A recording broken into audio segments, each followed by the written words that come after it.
Vamos falar hoje sobre o bambu da sorte, que é muito utilizado dentro do Feng Shui. Meu nome é Poliana Albiero, eu sou uma Feng Shuista, especialista em planejamento e dona de casa assim como vocês. Vamos falar do bambu da sorte. Começa por aí. Eu não tenho o bambu da sorte. Como assim, Poliana? Você é uma Feng Shuista e não tem o bambu da sorte? Eu vou explicar tudinho sobre o bambu da sorte, como que surgiu toda essa história do bambu da sorte, que não é um bambu. Então, vamos lá, eu vou dividir esse vídeo aqui pelo nome dele, da onde que ele surgiu, e vocês vão começar a entender toda esta história em cima do bambu da sorte. O nome bambu da sorte, né? Então é um nome popular, bambu da sorte é um nome popular, tá? O nome científico, olha aqui o nome científico, Dracaena sanderiana, tá? De origem africana. Então ela é da família das dracenas. Eu tenho uma dracena tricolor, então é da mesma família que esta dracena. Gente, ela é de origem africana, então ela se adapta bem ao clima tropical. Por que chamam ela de bambu da sorte? Porque a haste desta dracena, ela parece por fora aqueles anéisinhos muito semelhante com a característica de bambu. O bambu, ele tem até na China, né? Em muitos outros países, né? Nós temos mais de 2.500 espécies de bambu no mundo, gente, no mundo. E lá na Ásia, tá? Assim como no continente sul-americano, tá? Nós temos mais de 400 espécies de bambu. Aqui na minha região, no sul do Brasil, nós chamamos esse bambu de taquara. Assim, bem alto, fazem toceira, né? E a característica do bambu é que eles têm o anel fechadinho e ele é oco. Algumas espécies de bambus a gente usa para fabricação de móveis, instrumentos musicais e muita utilidade que se tem no bambu. Então, esse bambu da sorte, que é uma dracena, né? É uma dracena, não um bambu, tá? Ele é como parecido com o bambu, né? Se você for ver, ele tem aquilo lá, só que ele, em vez de ter aquela parte oca, ele é totalmente fechadinho por dentro. É comercializado no Brasil com o nome de bambu da sorte e muitos dizem que vem do Feng Shui. Tá? Aqui nós vamos agora lá para dentro da China, tá? Então, se nós vamos falar sobre a boa sorte do bambu, e eu vou explicar o porquê que eu não tenho um bambu da sorte.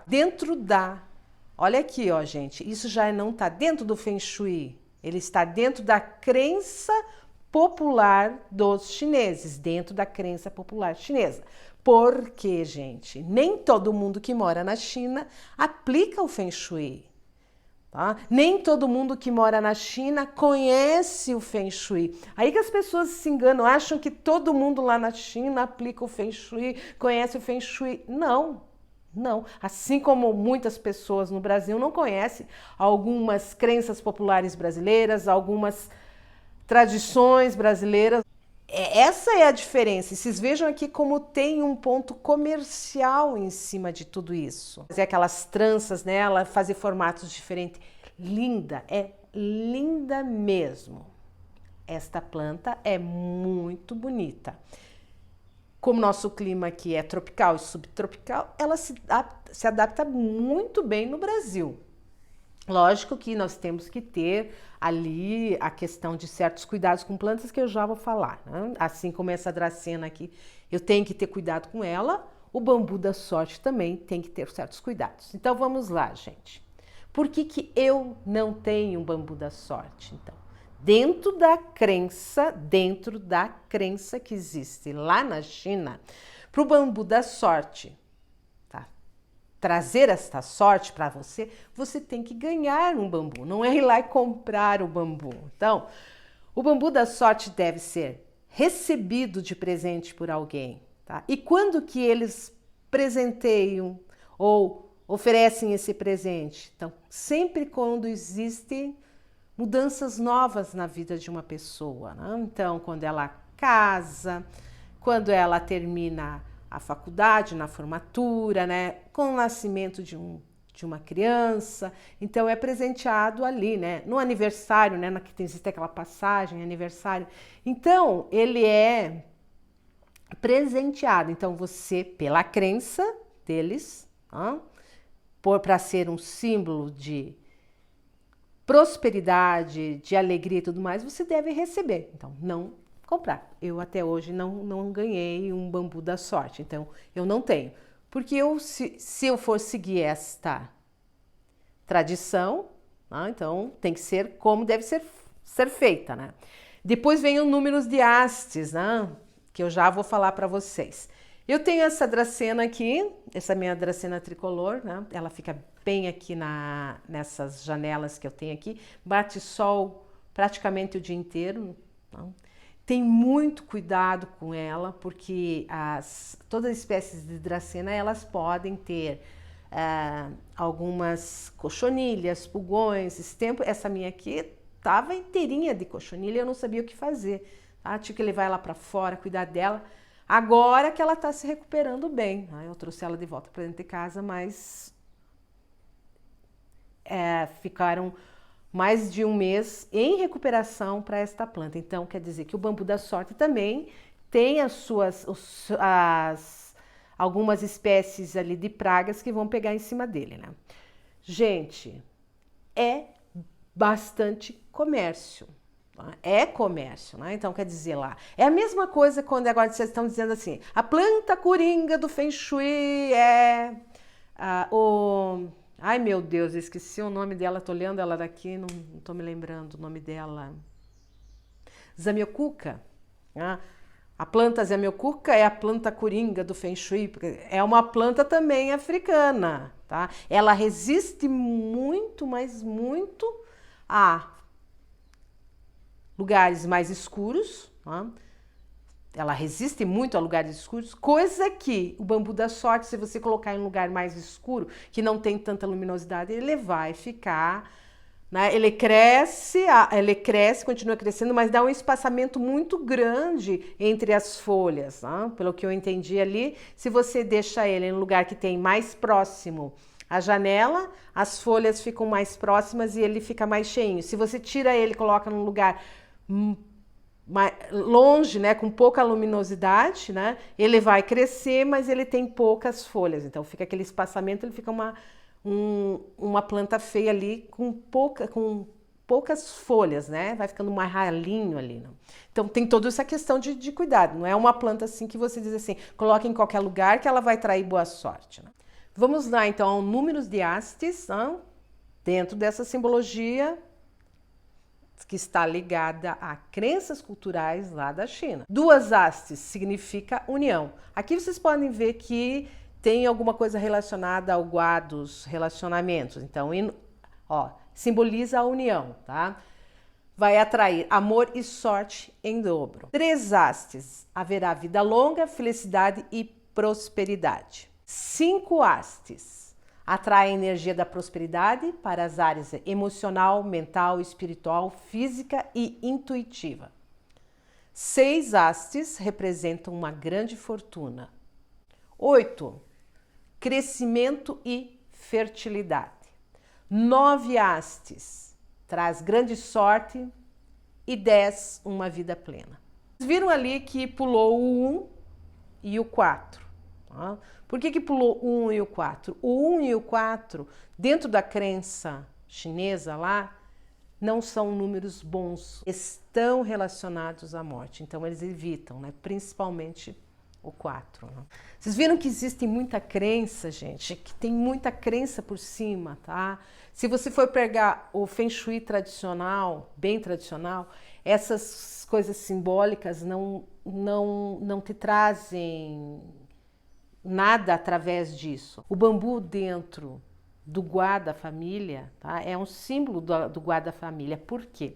Porque até na Bíblia, se você for ver, o bambu cresce para cima. Apesar de todas as adversidades, né? Se tu for ver na natureza, ele começa a se espalhar pelas raízes, né? Ele vai se espalhando pelas raízes e ele vem, tá? Ali ele se alastra e como ele vem por baixo da terra, né? Ele tem bastante dificuldades ali para conseguir sobreviver, né? Então tem as folhas, ele vai crescendo aqui, surgindo os brotinhos, né? Ele tem que vencer ali toda essa questão da natureza, então, e ele cresce retinho para cima, né? Vai crescendo, apesar de todas as dificuldades que ele encontra ali, e vai dominando, né? Eu estou plantando bambu, eu tinha uma toceira de bambu aqui e quando eu aluguei a minha casa, eu não sei por que eles pegaram e jogaram um veneno ali, um herbicida para matar o meu bambu. Mas quando eu cheguei, meu bambu estava morto, totalmente morto, né? Tava só algumas hastes ali secas, completamente secas. Né? Agora eu fiz essa plantação, gente, não é fácil. Ele demora para ele vir brotar. Eu tenho 4, 5 brotos do bambu, né? Aqui como na nossa região é taquara, né? Eu plantei ali, fiz todas aquelas estacas que você planta embaixo e agora que ele está começando a brotar, já fazem meses, né? Então ele é demorado para chegar a uma certa altura, quando ele consegue, ele sobe para cima. Então, como ele vence estas questões naturais, ele é um símbolo da família, quer dizer, vai se formando raízes e surgindo novos brotinhos, né? E crescendo para cima, né? Por isso que é o símbolo da prosperidade. Ele cresce, né? Tudo que cresce para cima dentro do Feng Shui, né? Que eleva a energia, né? Porque elevou a energia, tá? Crescendo para cima, eles acham que está dentro da prosperidade, realmente, né? E quando vem os grandes ventos, né? O bambu enverga e não quebra. Tá? Ele enverga e não quebra. Assim como tem que ser a união da família. Né? Quando vem as grandes dificuldades na família, a gente enverga, mas não quebra. Né? Ele volta. Já vi algumas árvores caindo em cima das taquaras, né? E quando você tira aquela árvore, tá lá a taquara, ela volta e realmente não quebra. É muito difícil de quebrar. Então, por isso que ele é um símbolo da família. E na Bíblia também fala, né, essa questão do bambu crescer e superar as adversidades que tem ao seu redor. E os cuidados, né? Aqui que tá os cuidados. Por quê? Outro dia alguém me perguntou o que está acontecendo com o meu bambu. Tá? O meu bambu da sorte está amarelando, troquei ele de lugar. Tá? Geralmente é cultivado em água, né? E pelo que eu li ali alguns especialistas em plantas falando, né? Se você cultiva o teu bambu em água, você tem que ver que tipo de água que você coloca, porque se ela tem muito cloro, ela vai prejudicar a tua planta, então tem que ser água filtrada, né, para retirar o cloro, o flúor que tem na água. Você tem que colocar, né, uma quantidade adequada de adubo, né, porque ele precisa de adubo, né, não é assim uma planta que só trocando água, né, você tem que trocar água de 3 a 4 dias, né, desse recipiente, né, então tem que ter certos cuidados. E também, gente, ele não vai resistir a pouca luminosidade. E também como não resiste se você colocar ele no sol. Então ele tem que ficar a meia sombra, né? A meia sombra, quer dizer, entra claridade, mas não pega o sol em cima dele. Como que eu faço, gente, para saber se a claridade é suficiente para as minhas plantas? Vocês estão vendo aqui uma venca. Eu acho que a venca é um dos melhores medidores de energias que entram dentro da tua casa, tá? Porque quando a tua casa tá num equilíbrio de energia, a tua venca cresce, mas cresce, fica maravilhosa. O que aconteceu com essa venca aqui, gente? Outro dia, agora ela tá tudo com brotinho novo, tá? O que aconteceu?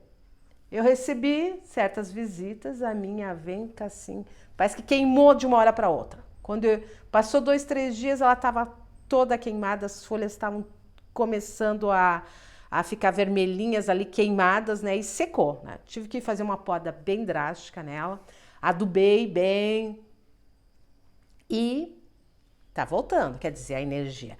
A Avenca é muito sensível, porque ela é delicada. Porque se você colocar a Avenca no vento, olha bem aqui, se você colocar a Avenca no vento, ela morre. Tá? Ela não aguenta o vento. Se você colocar a Avenca direto no sol, ela vai morrer. Então, esse tipo de planta onde que você percebe que ela, qualquer mudança de ambiente, ela pode morrer e morre rapidamente, não leva tempo, né? É questão de 2, 3 dias, a plantinha se foi, a Avenca, né? Eu acho que é um dos melhores medidores da energia da tua casa é a Avenca, né? Apesar que alguns dizem que o bambu dá sorte, mas como ela é uma dracena é uma planta muito resistente. Então veja que existe um comércio em cima ali de tudo isso, da venda, né? Porque um bambu da sorte, principalmente aqueles que são trançadinhos ali, eles levam tempo para fazer aquela trança e é comercializado em uns preços bem altos, né? Eu sei que não é uma planta assim tão baratinha para a gente comprar. Mas se você quer presentear alguém com a intenção que ela tenha uma vida próspera, que ela tenha uma vida de grande abundância, é um bom presente, né? O bambu da sorte. Tá? Então, cuide do seu bambu. Como eu estava falando, gente, o bambu ali, ele não gosta de ficar exposto. Tá? Pesquise o que acontece, né? Se o teu ambiente é muito frio, ele é originário de uma região quente, né? Tropical e subtropical, né? Então, se às vezes de repente ele está em ar condicionado, pode ser que ele não resista, né? Por isso que ele começa a amarelar. Né? E se a umidade do ar está muito baixa, né? Ele também vai ter esse amarelamento das folhas, né? Tem que ser lavada as folhas, né? Pelo menos uma vez ao mês tem que se lavar as folhas, que nem a minha dracena aqui, uma vez por mês eu tenho que lavar as folhas dela. Então, tem certos cuidados com as plantinhas, gente. Então, às vezes aquela pessoa lá que exagera nas plantas e não tem cuidado nenhum com as plantas, fica aqueles vasos completamente feios, né? Lá com poucas folhas, né? Planta tem que ser abundante. Como eu falei, gente, olha essa samambaia, olha como tá as folhas dessa samambaia. Linda, verdinha, cresce, né? Abundância. A minha dracena aqui, então, olha aqui. Quanto mais eu cuido dela, mais ela cresce. E olha essa peperônia. Essa peperônia é uma mudinha bem pequenininha. Olha o tamanho que ela tá. Mas é cuidado, gente. É adubação, é regar as plantas. Eu tenho que molhar as folhas. Então, tudo é muito cuidado. Ela tem que ser abundante, fechar o vaso de folhas. Né? Cuide das suas plantinhas para você ter abundância com elas, né? Aí que vem a prosperidade através das plantas, né? Cuidando dela para ela ser próspera. Como vocês viram, as minhas plantinhas, né? Eu não tenho muitas plantas, mas aquelas que eu tenho, eu procuro que elas sejam linda. E eu vou fazer um convite para você, se você é dona de casa assim como eu. Aqui nós falamos sobre Feng Shui, sobre planejamento, sobre organização e de vez em quando sobre plantinhas, né? Porque tem tudo a ver com o ambiente da nossa casa e tudo mais. Se inscreva aqui no canal e se você gostou desse vídeo, deixe seu like e meu muito obrigada.